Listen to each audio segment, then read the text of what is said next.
First, I want to, like Leah was saying, I want to thank everyone that came out tonight.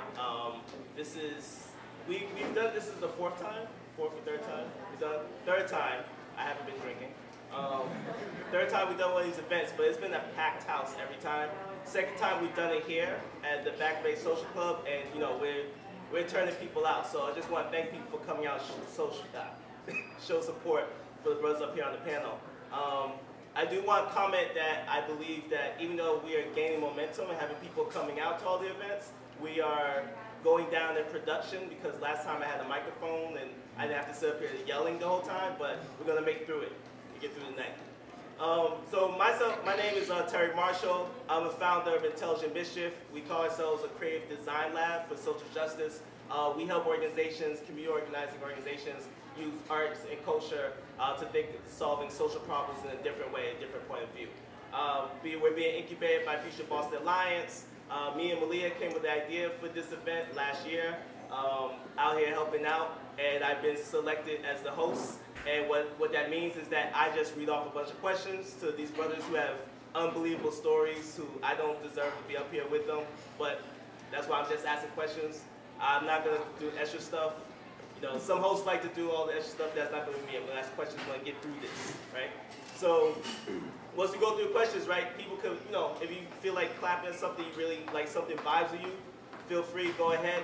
After the questions are done, we might have people like question, but we're also thinking about having the audience deal with the questions. So we're going to see near the end of this if people feel like that's what they want to do. We just want to go ahead and like have a conversation with the panelists. Right now, I'm going to introduce these panelists, give you a few short words of what they do, what they're about. We're going to go into it. Right here to my left is Brother Jeremy Thompson. He's currently the manager of the Transitional Employment Program at Haley House. He's been there for 3 years. Jeremy oversees programming, scheduling, interviewing, branding, marketing, and assists with internship and job placement. So everyone give it up for Jeremy.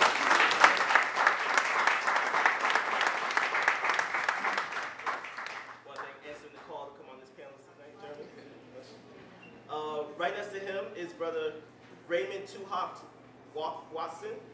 He was born in Providence, Rhode Island, growing up in the city of Mount Hope and Fox Points neighborhoods. Considering himself to be a community activist, advocate at heart, he is currently executive member of the Eastern Medicine Cultural LLC, is a member of Eastern Medicine Singers Native American Drug Group, and is a co-founder and chair of the annual New England Native American Culture Week. Can you give it up for Brother Raymond?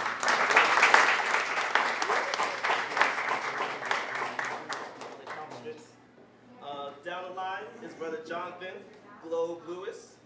He's a founder, executive director of he's a senior level Kingian nonviolence trainer who started working with Dr. Lafayette in the early 90s as a college student. Jonathan has trained all over the United States and abroad, including Mexico, Colombia, South Africa, Israel, and Nigeria.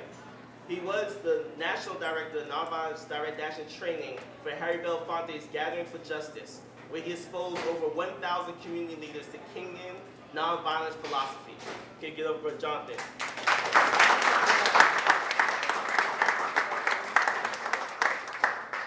And last but not least, Hakeem Cunningham. He's a father, brother, son, community organizer, activist, and motivational speaker. He is a certified environmental literacy instructor. He currently works as the deputy director of Boston Workers Alliance. He is enrolled at Sawyer Business School of Suffolk University. Give it up for the whole.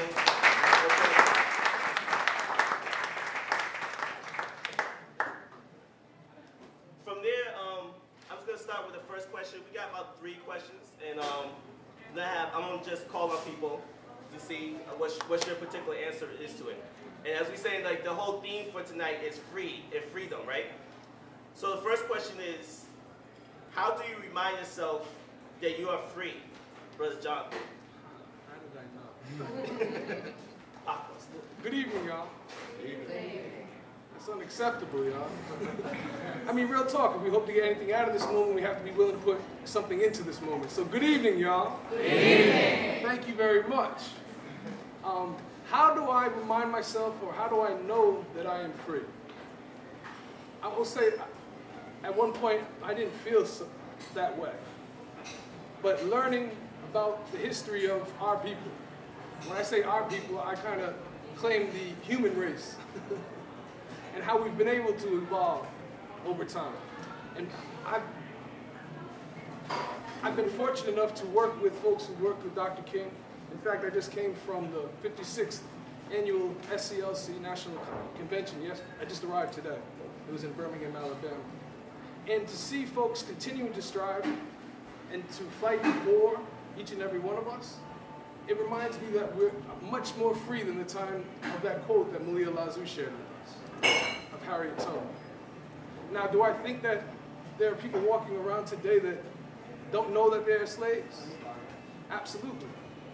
And I think at many times, each and every one of us might fall into that category by supporting something in some way that oppresses somebody somewhere. Because it's really complex now, we know that. But I'm reminded that we're free when I see people like, and I'm probably going to embarrass some people tonight, but like Malia Lazu, who I've seen just do tremendous things to impact so many people just because she has a desire, belief, and an unwavering determination to achieve. And she's a black woman. I'm just reminded by a lot of y'all, just looking in this space to see the light that some of you have in your eyes, that I am free. So I thank you very much for Terry for putting the spot on me the first one, but I hope somebody else gets the first one next time. Thank you very much.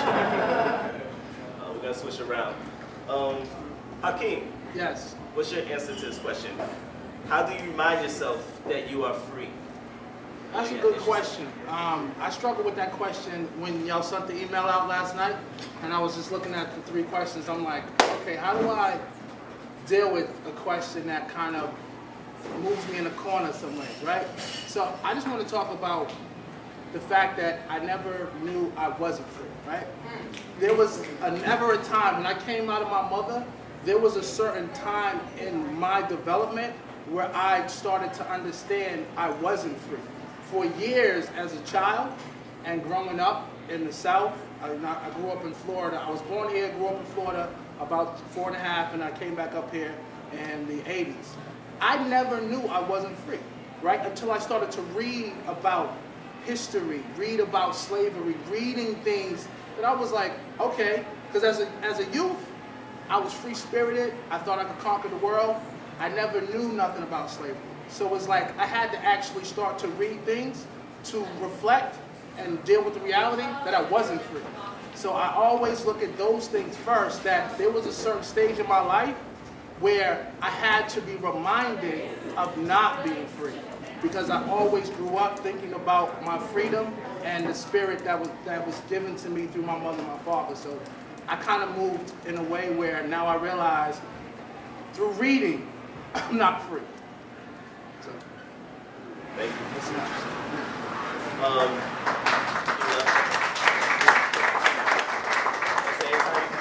Feel it, just clap. Brother Raymond, how do you remind yourself that you are free?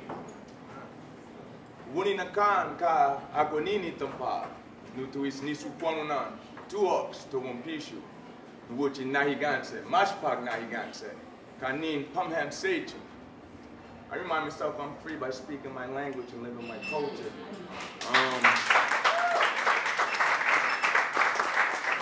I think for those of us who are familiar with the Native American experience, particularly here in New England, you know, for all intents and purposes, they really tried to commit a genocide on us. And that was done in a number of different ways.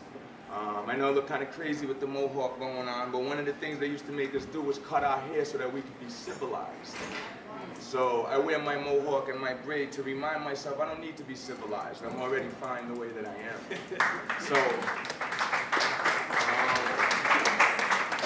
just by being alive, keeping the culture alive, sharing it with others, I remind myself that I'm free, because there was a time when it was not acceptable to do that. If I'm not mistaken, it's not till about maybe 4 or 5 years ago that they finally did away with the law, saying that if they saw any Native Americans on the Boston Commons, they were to shoot them on sight. I'm very familiar and very friendly with the nation that was directed at the Pokanoket. So to be able to go walk on somewhere like the Boston Common and not get shot, it reminds me once again I'm a little bit freer than we were before. and just being alive. Every day that I'm alive and I make a decision to do what's right as opposed to what's easy, what's convenient, I think I remind myself once again that I'm free, because I make that choice, and it's not an easy choice.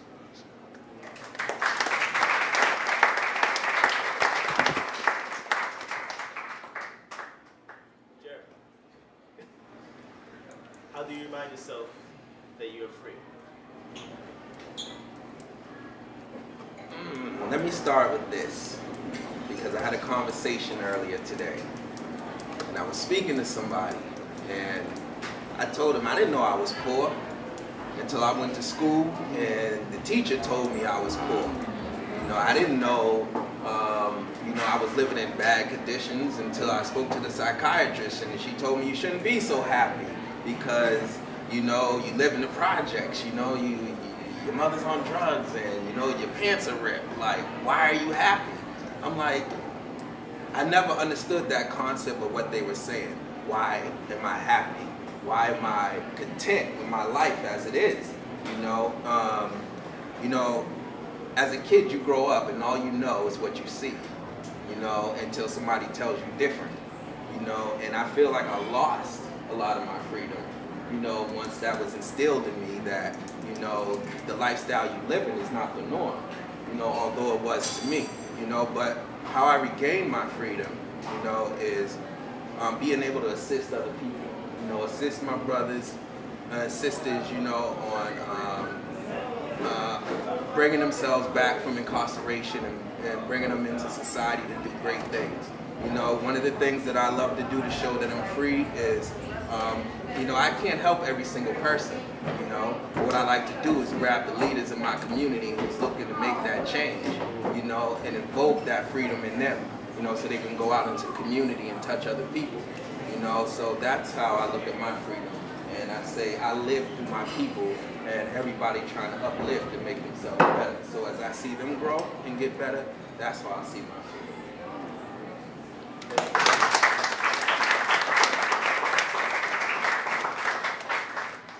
This one, I will not start with Jonathan. Thank you. Second question being, when and where do you feel most free? Hakeem. When and where do you feel most free? I think for me it was a when and where. I would say when my daughter was born. I had a daughter back when I was 20. And when she was born, I actually went through the process of dealing with the birth all the way through, because my mother told me one thing: if you make it, stick through it, and also deal with the reality of what's going to come out of it. So she was a full-term child, so I had, and the mother at the time, they had to induce labor. So, you know, at the induction of the labor, one mind told me stay outside and just wait until she's born, right? And another part of my soul was like, no, stick through it. So I went into the labor and I actually seen everything from beginning to end. And let me just say one thing, black women, women as a whole, y'all got us by 100 miles, all right? Let me just say that, because I had to go through seeing a child being born. I couldn't take that, right? I couldn't take that, I'm just being honest, right? And at that point, I knew that I had a certain level of power and freedom because of, one, being a father, but two, making a decision inside myself internally to see that birth all the way through. And I was the second to touch her from the midwife, and I was able to put on her little booties and her hat, and, you know, they cleared out her mouth. And I realized right then, you gotta be able to stick to and be disciplined to see things through. And I think once you make an internal decision, it really solidifies your freedom. So.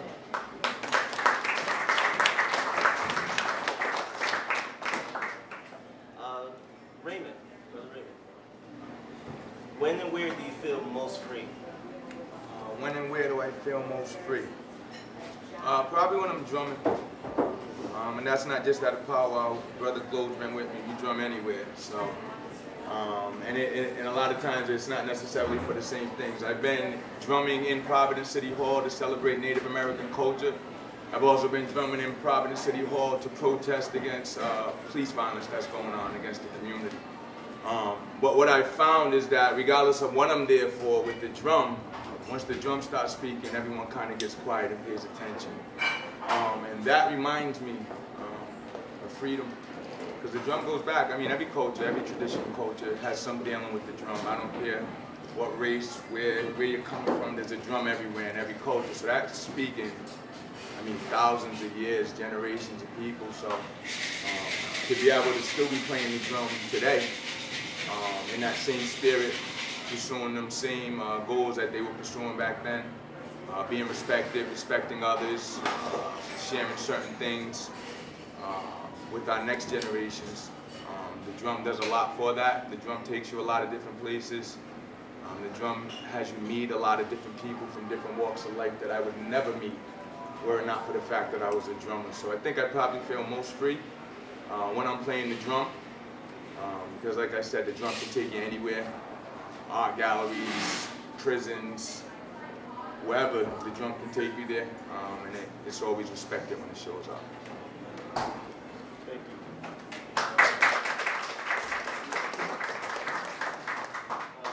Brother Jeremy, when and where do you feel most free?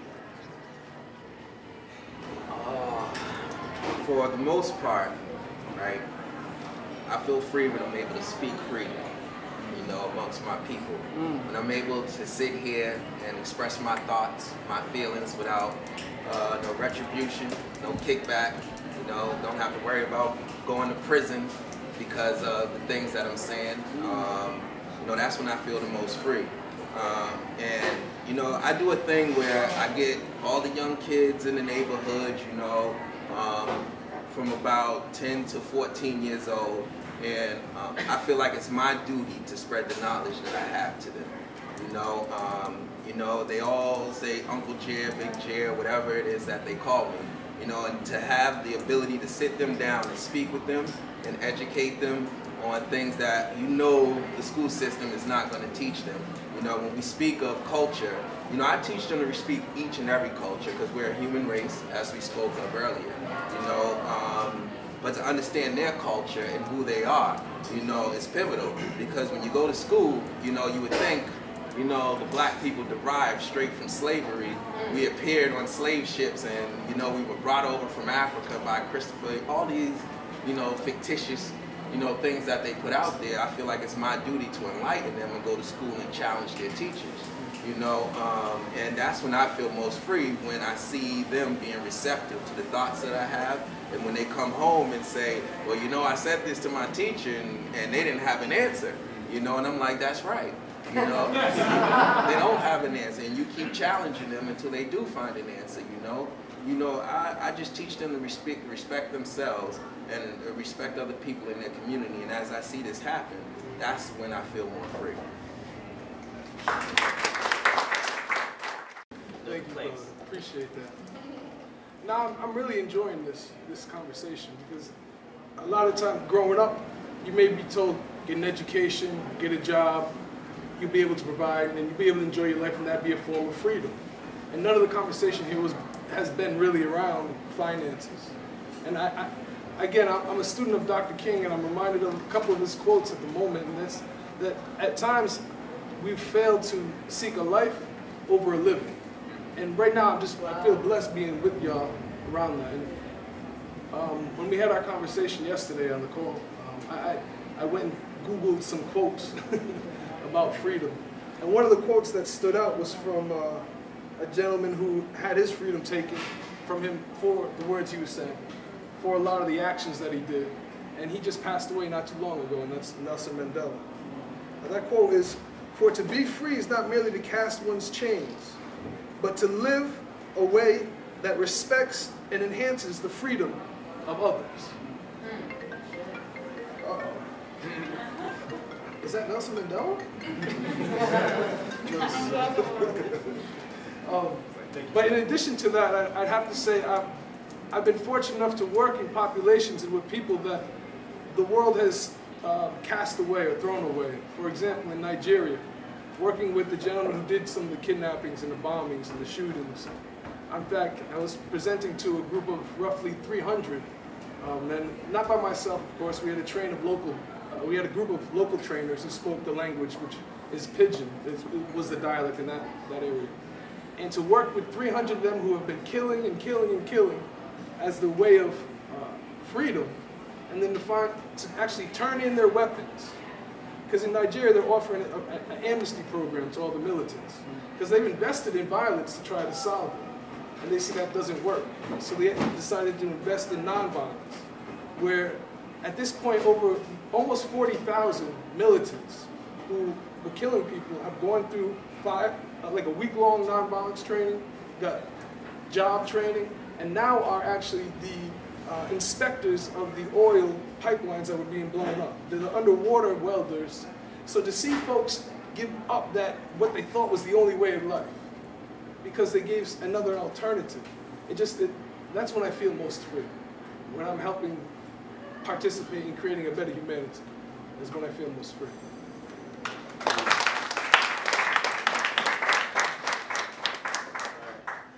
Before we go to the last question, I was going to say, Hakeem and Jonathan, y'all keep letting people know that we gave y'all the questions beforehand. Oh, snap. No, we just had a conversation. They say we want people to think y'all just brilliant and coming up off the top of y'all head.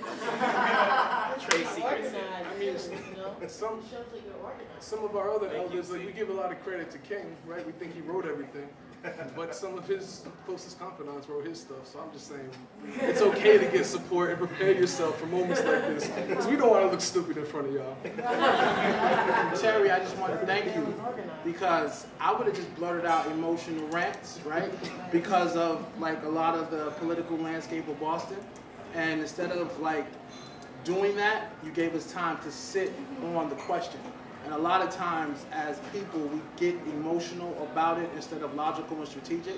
So by sitting on it for the whole night, I respect the fact that you gave us that information early so that we can sit on it, you know? Because I would have had like a whole bunch of Pandora's box just out there. And I'm like, no, I'm not going to do that. I was just messing y'all, but Thank you for that. Last question. I'm going to let y'all pick who wants to go wherever, popcorn style. So I'm just going to read it out. Y'all take turns. Last question for the night. How do we collectively ensure everyone has the ability to be free, including men of color who are the most vulnerable and having their freedom taken from them? How do we collectively ensure everyone has the ability to be free, including men of color who are the most vulnerable and having their freedom taken from them?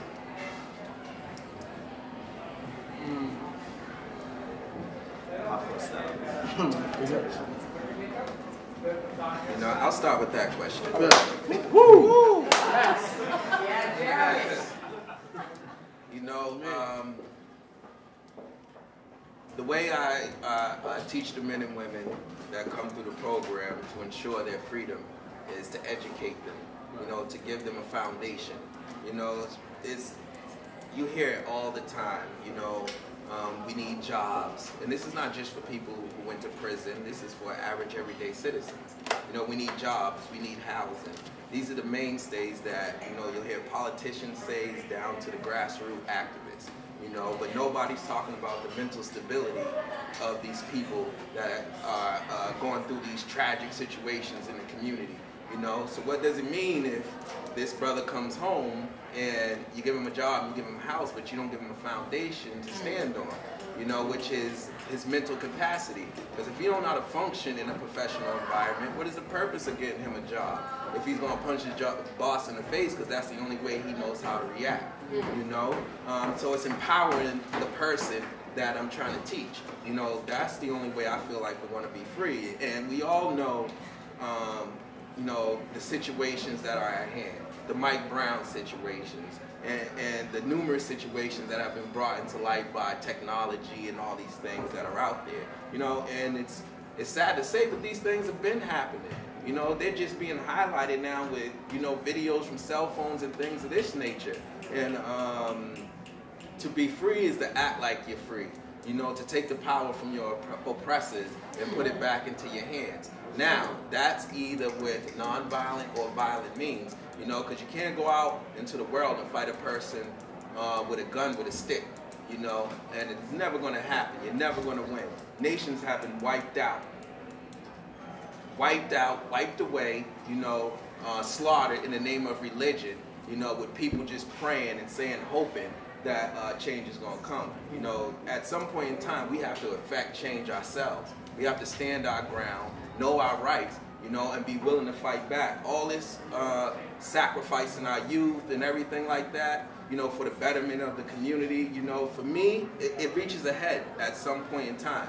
There's only so many times you could turn the cheek, you know, and expect change to happen, you know. So with that being said, because I'm starting to get emotional about this stuff right now, you know. It's real. You know, with that being said, you know, it's just making sure my people are enlightened, you know, and they understand their position in society. You know, not everybody could be a king. Not everybody's a king. You know, I'm a faithful soldier. I tell people real quick, you know, I know my place in situations, you know, and that just seems to be our plight a lot of times in the community. Everybody wants to be a boss. I'm a boss. I'm a boss, yeah. So who's the soldiers? If everybody's a boss, who's the soldiers? You know, you have to know your role and know your position and be proud of your role, you know, and for me, it's just through enlightening them and having them understand knowledge of self. And once you get that, you're more free than you'll ever be.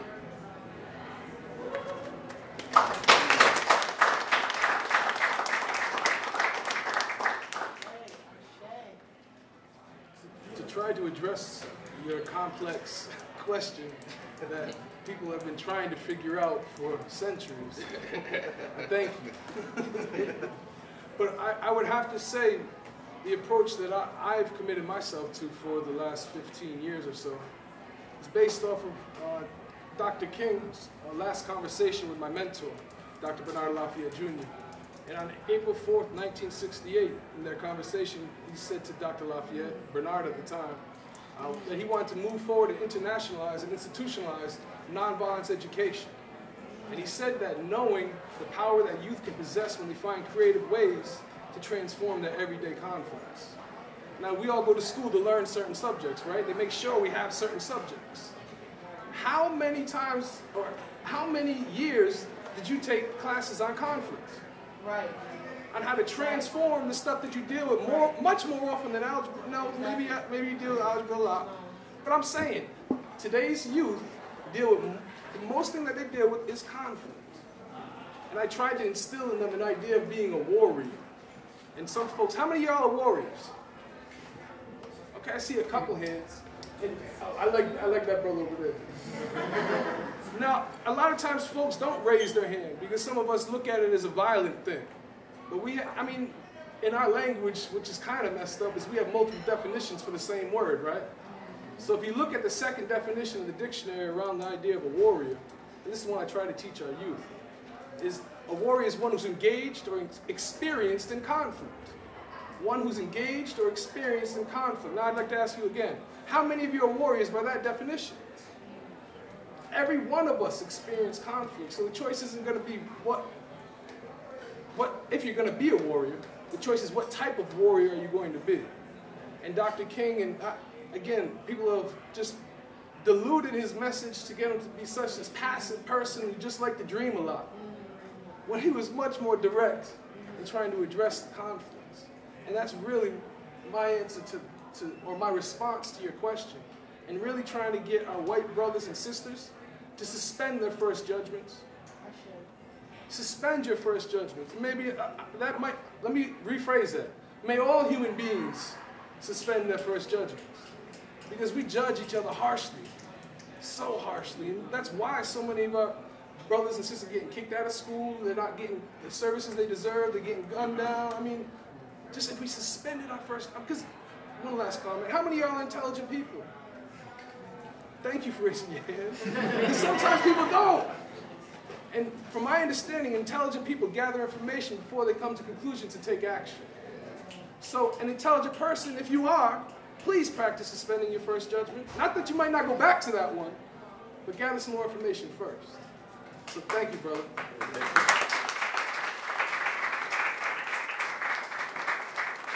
Yeah, follow that one. Well, Mr. Marshall, can you please repeat the question? How do we collectively ensure everyone has the ability to be free, including men of color who are the most vulnerable and having their freedom taken from them?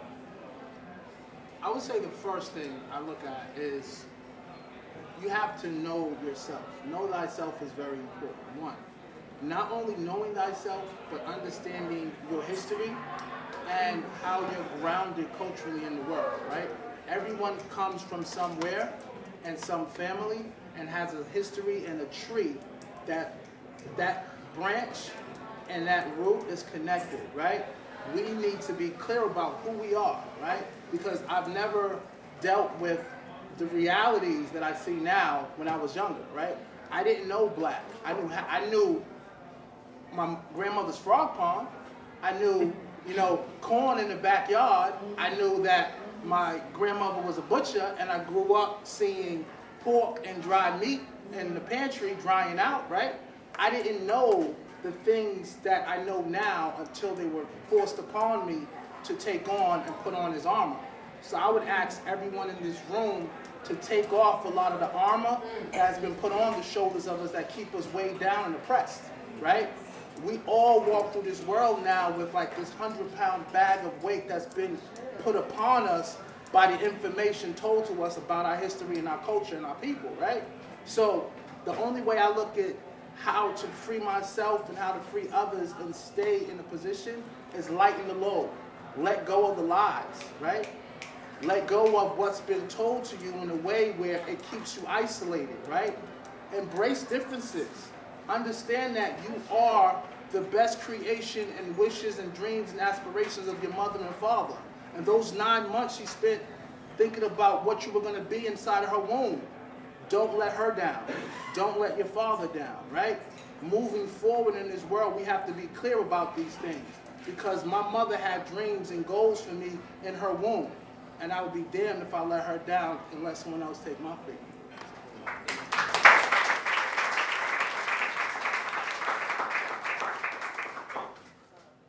Well, I'm going to ask you just to repeat the question. That was the longest question on it. How do we collectively ensure everyone has the ability to be free, including men of color who are the most vulnerable and having their freedom taken from them? Okay. I think that probably the biggest issue in achieving that is a lack of understanding and then a lack of proper application of the term respect for ourselves as individuals and for others. We live in a society where we're taught to respect individuals who have things that we don't have. So because he has a Porsche, I'm going to respect him. Because she has a master's, I'm going to respect her. But that speaks nothing to the character of that individual, or the type of individual that person is, or even addresses what they did or who they stepped on to get those things that they don't have, that we don't have. So when you're respecting someone who has something that you don't have simply because of that, you also respect the spirit of how they got that. See, Native culture is big on the spirit behind things, and people kind of get afraid when you speak about spirits, but to me, the spirit is just the motivating factor behind anything. What is it that moved you to make that particular decision? So if we take an individual who has a Porsche, but perhaps is disrespecting women by doing, I don't know, all sorts of crazy things, pimping them, selling drugs or whatever, but we respect them because they have the car, then we respect everything that goes along with that. And when you disrespect for another person, it's a powder keg. It's bound to explode and someone's going to get hurt. I know that the brother here has taught me a lot about the nonviolent movement, and one of the things I realize is that nonviolence is not necessarily a peaceful sort of thing. People want to be peaceful while they're being nonviolent. You can't always be peaceful. You can be nonviolent, though. And by that I mean you don't have to resort to actually punching someone in the face when you want to punch them in the face to get the respect that you feel that you're not receiving. And I know that when I've been at my most violent, it's because I feel like on some level I'm not being respected. On some level, somewhere along the line, whether you misunderstood what I was saying, whether you took something that I thought was mine, whether I just don't like how you looked at me. There's a level of respect that's not there that I'm trying to get. But that's because I'm not understanding what the real definition and understanding of respect is. And to me, when you respect someone, respect is valuing someone. valuing their opinion, even if you disagree with it. And that's crazy because you can still be respectful towards someone and disagree with them. Now, if you lack respect for someone, then it's very easy to do things to them that you wouldn't do to someone or something that you respect. So, you would not take your 20-carat diamond ring and slam it on the floor, right? You respect it. It costs a lot. Why would you then take another human being's face and do that? Because you don't respect it.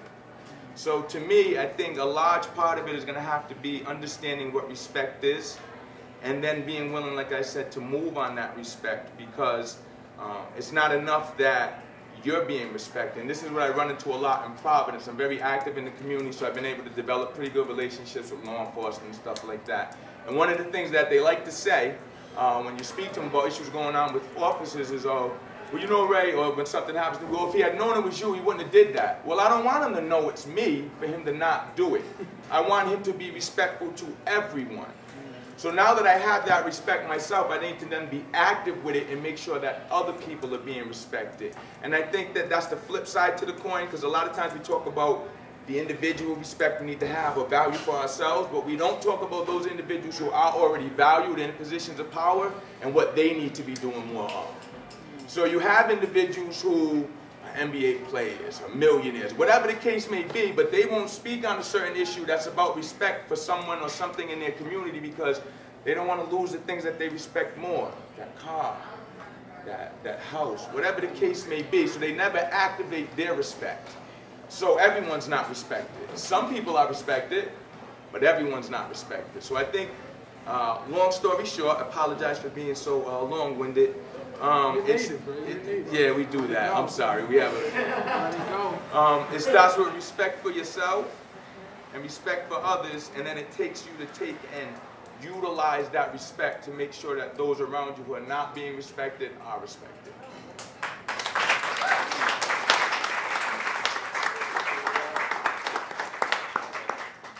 So that was the last question tonight, but I'm pretty sure what we really want for this evening to be, and how we always try to make the focus, is that it's not just y'all focusing on people up here sitting on panel, but that everyone gets to network, right? And so that even you get to like network the panelists and yourselves and think about the questions that were like asked and answered up here. But just want to know right now, does anyone have like immediate questions, like maybe 2 or 3 questions for the panelists?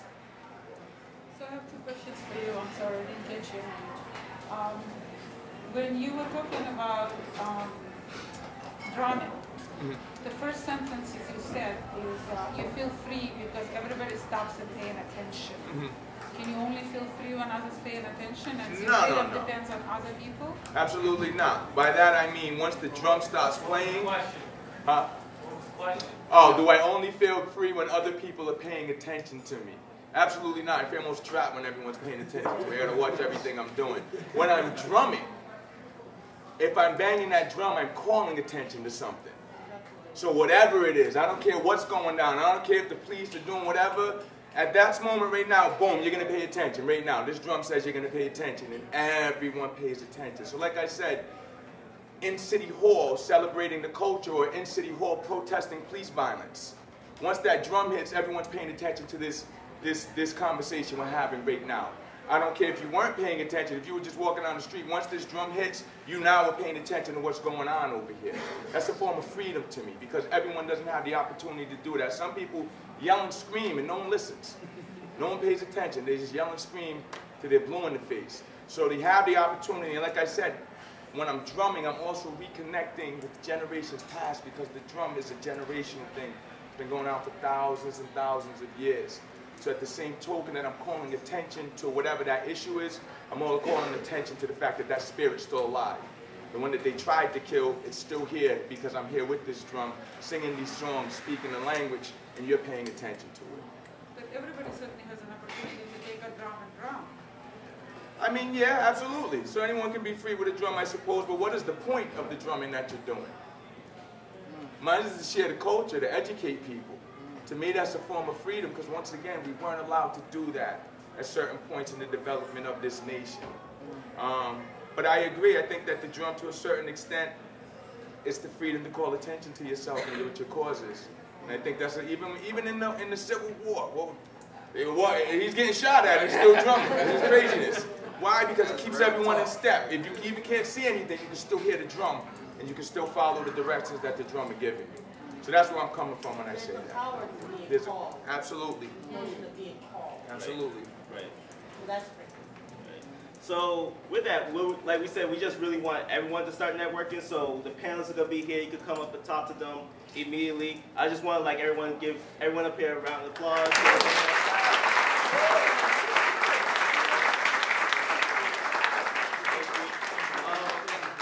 Feel free to mingle. It's here to talk. We're here till like 11 o'clock. This is the hashtag.